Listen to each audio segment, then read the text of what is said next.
আসসালামু আলাইকুম রহমতুল্লাহ। প্রিয় অষ্টম শ্রেণীর শিক্ষার্থী বন্ধুরা, আশা করছি সবাই ভালো আছো। এই ভিডিওতে আমি তোমাদের বাংলাদেশ ও বিশ্ব পরিচয় বইয়ের চতুর্থ অধ্যায়ের ৩৯, ৪০ এবং ৪১ এই ৩ পৃষ্ঠা রিডিং পড়ব। সাথে গুরুত্বপূর্ণ যে এমসিকিউগুলো রয়েছে, সংক্ষিপ্ত প্রশ্নোত্তরগুলো রয়েছে, সেগুলো নিয়ে আলোচনা করব। আশা করছি তোমরা শুরু থেকে শেষ পর্যন্ত আমার সাথে থাকবে। তো শিক্ষার্থী বন্ধুরা, দেখো শুরুতে যেটি বলেছে যে বাংলাদেশকে বলা হয় কৃষিপ্রধান দেশ।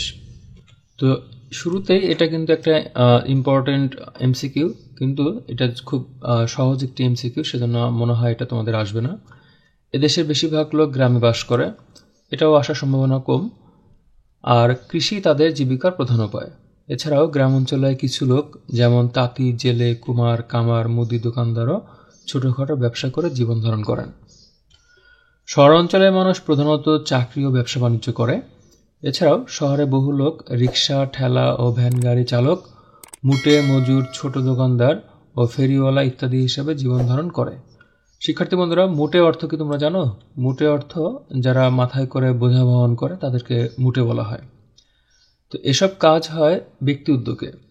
পাশাপাশি রাষ্ট্রীয় মালিকানা এদেশে কিছু কিছু শিল্প কারখানা এবং রেল, সড়ক ও নৌ পরিবহন ব্যবস্থা চালু রয়েছে। শিক্ষা ও স্বাস্থ্যের মতো গুরুত্বপূর্ণ সেবামূলক খাতও রয়েছে। শিক্ষার্থী বন্ধুরা, এটা কিন্তু খুব গুরুত্বপূর্ণ একটা এমসিকিউ, এটা তোমাদের পরীক্ষা আসতে পারে যে শিক্ষা ও স্বাস্থ্য কী ধরনের খাত। এটা হচ্ছে সেবামূলক খাত, অর্থাৎ এরা মানে শিক্ষা এবং স্বাস্থ্য, এখানে কিন্তু কোনো শিক্ষা যারা দেন, শিক্ষক, স্বাস্থ্যের মতো যারা স্বাস্থ্যসেবা দেন, ডাক্তার, তারা কিন্তু কোনো প্রোডাক্ট বিক্রি করেন না। তো তারা কি করেন? সার্ভিস দেন। তো সেজন্য এটা হচ্ছে সেবামূলক খাত। বর্তমানে বেসরকারি মালিকানায় দেশে অনেক শিল্প কারখানা ও ব্যবসা প্রতিষ্ঠান গড়ে উঠেছে। তো এভাবে সরকারি ও বেসরকারি দুই খাতকে নিয়ে বাংলাদেশের অর্থনৈতিক জীবনধারা বিকশিত হচ্ছে। তো শিক্ষার্থী বন্ধুরা, এখানে আমার মনে হয় যে এমসিকিউ আসার মতো আছে শুধু এটাই, যে শিক্ষা, স্বাস্থ্য এগুলো কি খাত? এগুলো হচ্ছে সেবামূলক খাত। শিক্ষার্থী বন্ধুরা, এরপর দেখো নিচের দিকে যেটা আছে যে মোট দেশজ উৎপাদন, গ্রস ডোমেস্টিক প্রোডাক্ট, অর্থাৎ জিডিপি। তো এটি কিন্তু খুব গুরুত্বপূর্ণ একটা এমসিকিউ, এটা তোমাদের পরীক্ষায় আসবে ইনশাল্লাহ। দেখো যে জিডিপি এর পূর্ণরূপ কি? Gross domestic product. খেয়াল করো শিক্ষার্থী বন্ধুরা, ডোমেস্টিক বানানটা খেয়াল করো। এখানে কিন্তু ডোমেস্টিক আর নাই, কিন্তু ডোমেস্টিক না, ডোমেস্টিক, ঠিক আছে? তো এটা তোমাদের জন্য খুব গুরুত্বপূর্ণ। তো এটা আসলে কি? জিডিপিটা কি? যে একটি দেশের অভ্যন্তরে মানে কি? অভ্যন্তরে মানে হচ্ছে ভিতরে, মানে দেশের ভিতরে। মনে করো বাংলাদেশের ভিতরে। তাহলে একটি দেশের অভ্যন্তরে দেশি বা বিদেশি নাগরিকদের দ্বারা প্রতি বছর উৎপাদিত সকল দ্রব্য ও সেবার মোট আর্থিক মূল্যটা হচ্ছে মোট দেশজ উৎপাদন বা জিডিপি। তাহলে দেশের ভিতরে প্রতি বছর যে সকল পণ্য বা সেবা উৎপাদিত হচ্ছে, সেগুলোর মোট যে মূল্য, মোট যে দাম, সেটাকে বলা হয় জিডিপি। তাহলে এখানে কিন্তু তিনটা খুব গুরুত্বপূর্ণ টার্ম আছে, যে অভ্যন্তরে, প্রতি বছর, আর মোট আর্থিক মূল্য। কিসের আর্থিক মূল্য? দ্রব্য বা সেবার, অর্থাৎ যেগুলো টাকা দিয়ে কেনা যায়, এই জিনিসগুলোর মোট আর্থিক মূল্যটাই হচ্ছে জিডিপি।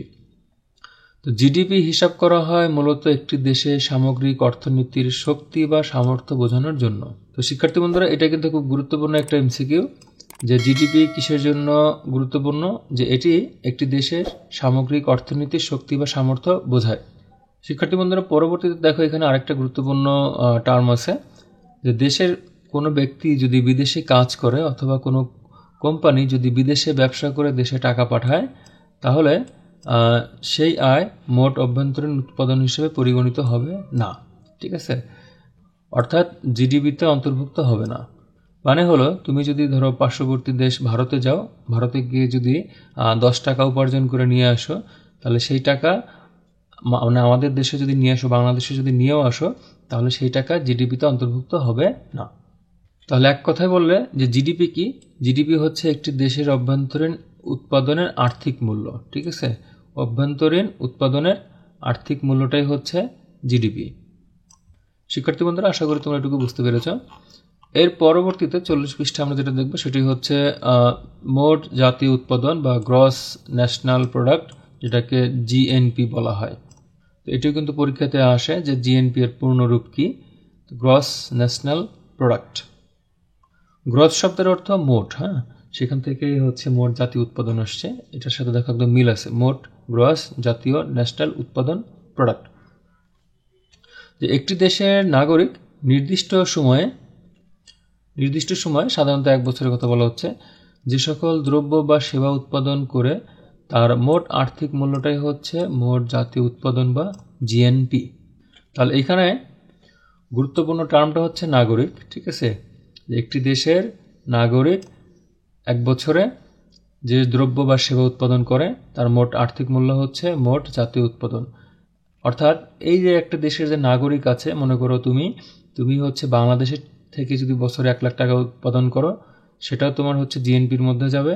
আবার তুমি যদি হচ্ছে কানাডা যাও বা আমেরিকা যাও, সেখান থেকে তুমি যদি 1 লাখ টাকা উৎপাদন করে নিয়ে আসো, 1 লাখ টাকা অর্জন করে নিয়ে আসো, সেটাও এই জিএনপির অন্তর্ভুক্ত হবে। মানে এখানে তুমি দেশের মধ্যে ইনকাম করলা না দেশের বাইরে থেকে ইনকাম করলা সেটা দেখার বিষয় না, এক জায়গা থেকে উৎপাদন করলেই হয়ে যাবে। দেখো এখানে বলেছে যে অর্থাৎ একটি দেশের নাগরিক নিজ দেশ সহ বিশ্বের যেখানে চাকরি বা ব্যবসা করুক না কেন, যখন তাদের অর্জিত আয় দেশের অর্থনীতিতে যুক্ত হয়, তখন তা মোট জাতীয় উৎপাদন হিসেবে বিবেচিত হবে। অর্থাৎ তুমি যদি কানাডা থেকে টাকা উপার্জন করো, সেটা অবশ্যই বাংলাদেশে আসতে হবে। যদি কানাডার টাকা বাংলাদেশে না আসে, তাহলে কিন্তু সেটা জিএনপি হবে না। জিএনপি হিসাব করা হয় একটি দেশের নাগরিকদের অর্থনৈতিক অবদান বোঝানোর জন্য। তাহলে জিএনপি কেন হিসাব করা হয়? নাগরিকদের অর্থনৈতিক অবদান বোঝানোর জন্য। যেমন কোনো ব্যক্তি বা প্রতিষ্ঠান বিদেশে চাকরি বা ব্যবসা করে অর্জিত অর্থের যে পরিমাণ অর্থ বৈধ পথে বাংলাদেশে পাঠায়, তা বাংলাদেশের মোট জাতীয় উৎপাদনের অংশ হয়। অর্থাৎ বৈধ পথে টাকাটা পাঠাতে হবে, বৈধ পথে যদি টাকা না পাঠায় তাহলে সেটা জিএনপির অংশ হয় না। শিক্ষার্থী বন্ধুরা, এরপরে রয়েছে মাথাপিছু আয় বা পার ক্যাপিটাল ইনকাম, পিসিআই। তো এটাও ইম্পর্টেন্ট। পিসিআই অর্থ কি বা পিসিআই এর পূর্ণরূপ কি, এটা পরীক্ষায় আসে। তো একটি দেশের মোট জাতীয় আয়কে সেই দেশের মোট জনসংখ্যা দ্বারা ভাগ করলে মাথাপিছু আয় পাওয়া যায়। তাহলে এই যে পিসিআই বা মাথাপিছু আয় যেটা, সেটা খুব সহজ হিসাব করা। মনে করো তুমি 100 টাকা উপার্জন করেছো, দেশে হোক দেশে বাইরে যেখান থেকেই হোক। এখন তোমার বাড়িতে সদস্য 4 জন, তারা আর কেউ উপার্জন করে না, শুধু তুমি উপার্জন করো। অর্থাৎ তুমি উপার্জন করো, তোমার পরিবারে বাকি 3 জন সদস্য উপার্জন করে না। কিন্তু তোমার হচ্ছে পরিবারে, তাহলে মোট যেহেতু তুমি একা উপার্জন করছো 100 টাকা, তাহলে তোমাদের 4 জনেরই হচ্ছে মোট আয় কত? 100 টাকা। তাহলে এই 100 টাকাকে যখন আমি 4 দিয়ে ভাগ দিব, তাহলে প্রত্যেকের মাথায় কত যাবে? 25 টাকা করে। দেখো তোমার মা, তোমার বোন কিংবা হচ্ছে তোমার ভাই যে আছে, সে কিন্তু উপার্জন করছে না 1 টাকা উপার্জন না করার পরেও তারা কি করছে? মাথা পিছু হয় তাদের 25 টাকা করে হয়ে যাচ্ছে। এটাই হচ্ছে পিসিআই। তো দেখো যে কি বলছে, যে এর মাধ্যমে একটি দেশের মানুষের সার্বিক জীবনযাত্রার মান নির্ধারণ করা হয়। যে দেশের মাথাপিছু আয় যত বেশি, সে দেশের জনগণের জীবনযাত্রার মান তত উন্নত এবং অর্থনীতি তত বেশি সমৃদ্ধ। তো এখানে দেখো মাথাপিছু আয়ের যে সূত্রটা বলেছে, যে কোনো নির্দিষ্ট বছরের মোট জাতীয় আয়, সে জাতীয় আয়কে কি করছে? ওই বছরের মোট জনসংখ্যা দিয়ে ভাগ করছে। ঠিক আছে, তাহলে আমি তোমার পরিবারের হিসাব দিলাম, পরিবারের কথা বললাম, পরিবার দিয়ে উদাহরণ দিলাম, আর এখানে দেশ দিয়ে উদাহরণ দিতে হবে। যেমন এখানে যে এক্সাম্পলটা দিয়ে আছে, দেখো যে ধরা যাক 2011 সালে একটি দেশের মোট জনসংখ্যা ছিল 10 কোটি এবং ওই সময়ে মোট জাতীয় উৎপাদন বা আয় হলো 5,000 কোটি মার্কিন ডলার। তাহলে মাথাপিছু আয় কত হবে? যে এই যে মোট আয় কত, মোট আয়টা আমরা হচ্ছে লবে রাখবো 5,000 কোটি মার্কিন ডলার, আর জনসংখ্যা কত? 10 কোটি। ঠিক আছে, তাহলে কোটি কোটি যদি বাদ দিই, আমি বাদ চলে যাচ্ছে, তাই না? কোটি এর কোটি বাদ। এরপর দেখো এই শূন্য আর এই শূন্য যদি বাদ দিই, তাহলে কত হচ্ছে? 500, তাই না? তাহলে 500 মার্কিন ডলার।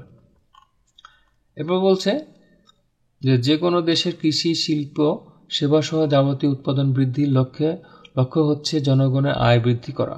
মানে সব কিছুরই উদ্দেশ্য হলো জনগণের আয় বৃদ্ধি করা। জনগণের আয় বৃদ্ধি পেলে জীবনযাত্রার মান বৃদ্ধি পায় এবং দারিদ্র্য থেকে মুক্তি পাওয়া সম্ভব হয়। স্বাধীনতার পর বাংলাদেশে মাথাপিছু আয় বৃদ্ধির ফলে ধীরে ধীরে জীবনযাত্রার মান বৃদ্ধি পাচ্ছে। 2010 সালে আমাদের মাথাপিছু আয় ছিল $928 মার্কিন, যা 2023-24 অর্থ বছরে এসে দাঁড়িয়েছে $2784 মার্কিন। তাহলে এটা কিন্তু হচ্ছে খুব গুরুত্বপূর্ণ একটা এমসিকিউ তোমাদের জন্য, যে 2023-24 সালের অর্থ বছরে বাংলাদেশের মাথাপিছু আয় কত? $2784 মার্কিন। 2010 সালেরটা হয়তো পরীক্ষায় আসবে না, কিন্তু এটা কিন্তু পরীক্ষায় আসবে। তো শিক্ষার্থী বন্ধুরা, এই মানদণ্ডগুলো হলো দেশের মোট জাতীয় উৎপাদন, জনগণের মাথাপিছু আয় এবং জীবনযাত্রার মান প্রভৃতি।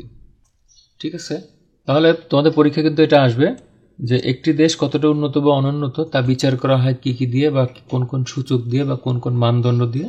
তোমাদের কিন্তু এই নামগুলো মনে রাখতে হবে, যে মোট জাতীয় উৎপাদন বা জিএনপি, তারপরে হচ্ছে জনগণের মাথাপিছু আয় পিসিআই, এবং হচ্ছে জীবনযাত্রার মান, এগুলো দিয়ে। তো এইসব দিক বিচারে বাংলাদেশে অর্থনৈতিকভাবে ধীরে ধীরে অনেক উন্নতি লাভ করেছে। আমাদের অর্থনৈতিক প্রবৃদ্ধির হার প্রতি বছরই পূর্ববর্তী বছরকে ছাড়িয়ে যাচ্ছে। এর ফলে যেমন আছে আমাদের অভ্যন্তরীণ উৎপাদন, তেমনি আছে প্রবাসে কর্মরত শ্রমিক ও অন্যান্য চাকরিজীবীদের অবদান।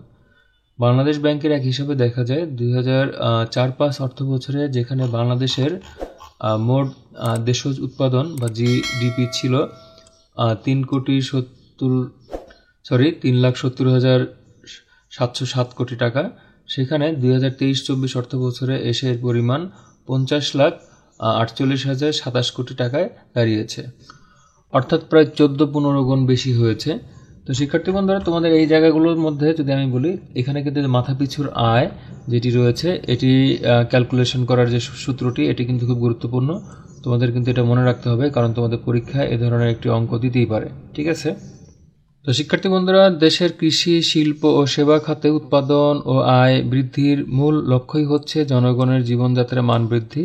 দেশে উৎপাদন বাড়লে জনগণের জীবনযাত্রার উপর তার প্রভাব পড়ে, দারিদ্র্য হ্রাস পায়, মানুষের ক্রয় ক্ষমতা বাড়ে, কর্মসংস্থানের সুযোগ বাড়ে, বেকারত্ব হ্রাস পায়।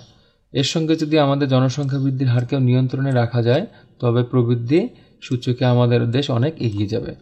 তো শিক্ষার্থী বন্ধুরা, এটা কিন্তু তোমাদের গ নাম্বার প্রশ্নের উত্তরের জন্য খুব গুরুত্বপূর্ণ, যে একটি দেশের যদি জিডিপি বৃদ্ধি পায় বা জিএনপি বৃদ্ধি পায় তাহলে কি হয়, ঠিক আছে, বা কী ধরনের সুবিধা পাওয়া যায়, সেগুলো কিন্তু এখানে লেখা আছে, দেখো।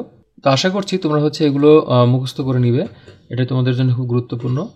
তো শিক্ষার্থী বন্ধুরা, আজকের ভিডিওতে আমি এই পর্যন্তই আলোচনা করলাম।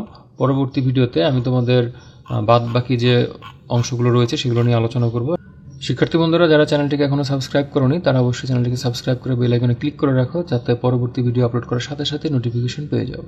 ধন্যবাদ সবাইকে, আসসালামু আলাইকুম।